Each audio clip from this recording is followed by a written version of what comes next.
Gracias, amigos televidentes. Nos encontramos con el siguiente invitado, es John García, quien es el titular de la Secretaría de Asuntos Fronterizos. Y con él vamos a dialogar sobre la realidad que se está viviendo en la frontera del país. John, un gusto tenerte por aquí. ¿Cómo te sientes? Saludos, saludos, Gregorio Monrobel. Un gusto, para mí un honor estar con tu público, tanto aquí como en los Estados Unidos.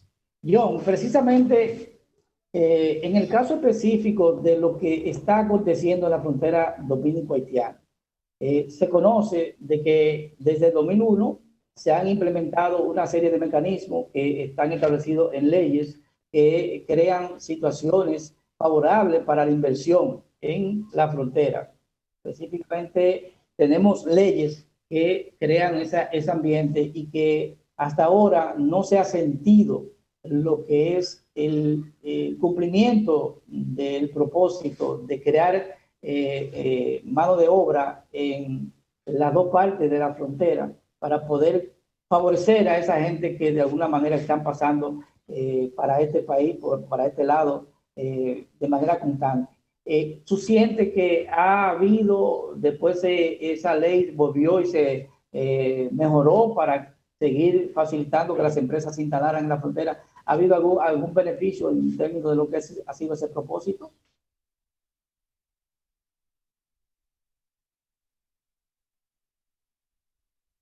Mira, como tú bien decías, en el año 2001 se creó la ley 2801. Es una ley que establecía un plazo de duración de 20 años. Ahora, en febrero de este año, caducó esa ley y bueno, fue modificada por la 12-2021. La 12-2020, la ley. Entonces, prácticamente establece lo mismo. Naturalmente que ahora lo que te da un plazo, te da otro plazo de 20 años más, te da ese plazo y con algunas condiciones. Ahora, ¿qué es lo que ha pasado? Bajo esta ley se han creado alrededor de 84 empresas. Se han creado 5 en Elías Piña, creo que 2 en Bauruco, 4 en Bauruco y una en Independencia. En Pedernales, bajo el régimen de esta ley, no se ha creado ninguna ley, ninguna empresa. La mayor parte se ha creado en Dajabón, Montecristi y creo que en Montecristi son 2 empresas. Pedernales no se han instalado. No, en Pedernales no hay una sola empresa instalada bajo el régimen de esta ley, bajo el beneficio. Y en Santiago Rodríguez, que se han creado, creo que algunas 5 o 7 empresas, aunque está dentro, protegido por la ley, aunque no es una provincia limítrofe como tal.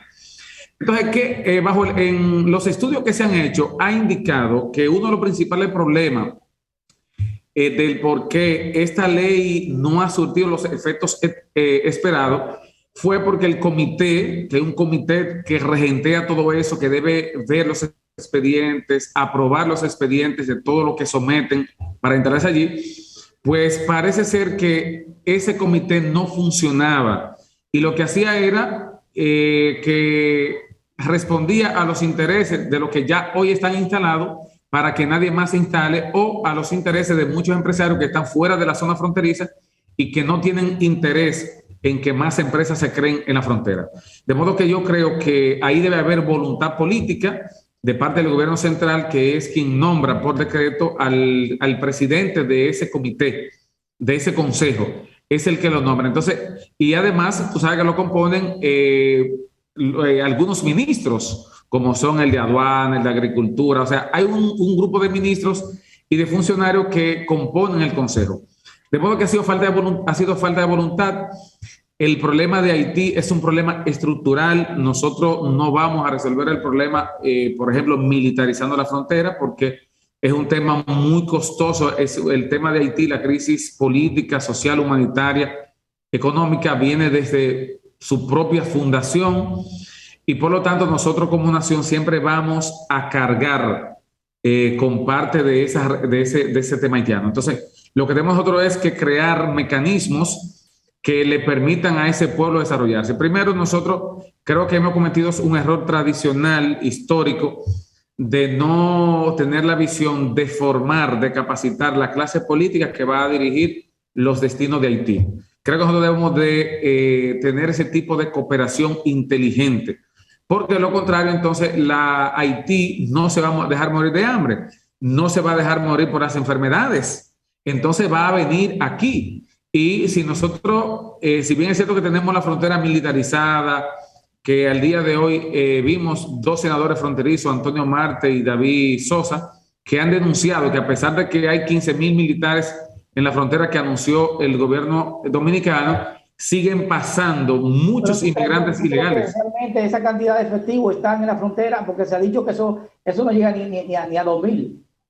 Bueno, es lo que ha anunciado el gobierno. Nosotros no hemos podido contactarlo. Tú sabes que está diseminado en todos los 390 kilómetros que tiene la frontera a lo largo de las 5 provincias fronterizas. Pero nosotros no lo hemos contactado. Tomando en cuenta lo que ha dicho el gobierno, que son unos 15,000 militares con lo que habían, pero se está haciendo denuncia y hemos visto los operativos, por ejemplo, muchos inmigrantes entrando de manera desenfrenada, de modo que la migración dominicana, dominico-haitiana, ha sido una corrupción político, empresarial y militar. Y por lo tanto, si eso no se corrige, el tema, ese drama humano lo vamos a tener. Y lo que vamos a estar invirtiendo recursos que podemos utilizarlo en otras cosas, porque la corrupción allí no permite que ningún plan funcione. Entonces yo creo que lo que debe hacer el gobierno es sincerizarse y ponerle seriedad a este tema, que si lo tomamos de relajo, entonces de cara al 2030, 2040, será un grave problema para la República Dominicana, para la existencia misma de la identidad cultural de los dominicanos. ¿Cómo tú valoras, John, el planteamiento o la actitud que asumió Estados Unidos con relación a mantenerse al margen conjuntamente con los demás países del hemisferio o internacionales, de no participar en una solución al problema haitiano? ¿Que no crees tú que es un mensaje claro para que sea República Dominicana que tenga que asumir el costo de esa problemática de ese país? Evidentemente que es una actitud irresponsable, una actitud inhumana, una actitud despiadada, porque el drama humano que se vive en Haití, la República Dominicana, como una república pobre, no puede asumir la problemática de ambas naciones. Señores, nosotros estamos hablando que la República Dominicana, que es un país que va en vía de desarrollo, es un país pobre, azotado por esta crisis mundial sanitaria, que se ha convertido también en económica, ha impactado enormemente en lo económico. Nosotros éramos un PIB de 89,000 millones de dólares y ahora bajamos a 79,000. La economía haitiana tiene un PIB de 14,000 millones de dólares, o sea que es como 7 u 8 veces menor que la dominicana. De modo que nosotros, que tenemos grandes problemas sin resolver, problemas básicos, nosotros no vamos a poder lidiar con la carga que tiene Haití. Por lo tanto, esas potencias que fueron las que saquearon Haití, que son las responsables de que hoy ese Estado sea inexistente, es un Estado que no existe, son instituciones que no existen prácticamente, un país que está, porque es un país, es una nación, lo que no es un Estado al día de hoy, está prácticamente dominado todo su territorio por bandas criminales. Y vemos un primer ministro de facto, porque de facto no cumple con los cánones constitucionales, al igual que el canciller de la República, que lo hemos visto, no sé a qué agenda que responde, porque lo que hemos visto es exacerbando los ánimos, creando situaciones que no existen entre República Dominicana y Haití para lograr tener aplauso, para lograr consolidación política en su pueblo sobre la base del drama humanitario, del hambre, de la falta de salud, de la falta de todos los servicios básicos de ese pueblo. O sea, que eso es una actitud criminal genocida que el canciller haitiano está asumiendo en este caso. Fíjense ustedes cómo ya el problema de la controversia que existía con el canal del río Masacre, este señor ha vuelto a revivirlo de manera desafiante, de manera ilegal, y respetando los tratados internacionales y respetando la Constitución de la República. Entonces, el pueblo dominicano no debe dejarse provocar por estos fascinerosos, gente irresponsable que por esa actitud son financiados por organismos. Que la posición de canciller obedece a una agenda oculta de mantener el conflicto o agudizarlo entre República Dominicana y Haití? Claro que sí, obedece a esa agenda. Mientras más se agravan los problemas entre nosotros, pues es más fácil para la comunidad internacional intervenir por una fusión, para que nosotros evidentemente asumamos la problemática haitiana. Se fusiona porque eso es una isla. Pero somos una isla, señores, con dos repúblicas, con cultura diferente, con idiomas distintos, con una religión diferente. Señores, entonces nosotros, lamentablemente los dominicanos y los haitianos que somos vecinos, no es como nosotros tener los hermanos latinoamericanos, que somos ibéricos, por ejemplo, que tenemos la misma religión, la mayoría del mismo idioma, la misma cultura, la misma costumbre. No, aquel pueblo son tribus africanas que prácticamente no han cambiado nada. Entonces nosotros tenemos incompatibilidad en cuanto a ello. De modo que yo creo que esa es una agenda oculta, malsana, diabólica, que nosotros como pueblo bajo ninguna circunstancia debemos permitir que se aplique, que se lleve a cabo.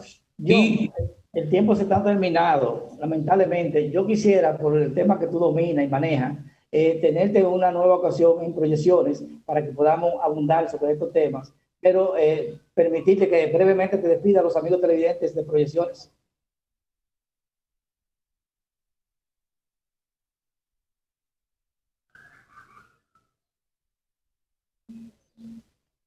Bueno, para mí es un privilegio estar contigo una vez más cuando tú decidas y darte las gracias por la oportunidad que me da de tratar un tema tan importante como lo es el tema dominico-haitiano, o sea, la crisis que estamos viviendo. De modo que al pueblo dominicano que se mantenga vigilante, tranquilo y que no hay posibilidad de un enfrentamiento bélico entre República Dominicana y Haití. Esa migración irresponsable, ilegal, el gobierno dominicano tiene que pararla y aplicar las leyes, respetar la Constitución de la República y la integridad del territorio como lo establece la Constitución. Muchísimas gracias. Gracias, John. Amigos televidentes, nos vemos la próxima semana en otras proyecciones. Que la pasen bien. Cuídense mucho. Bye.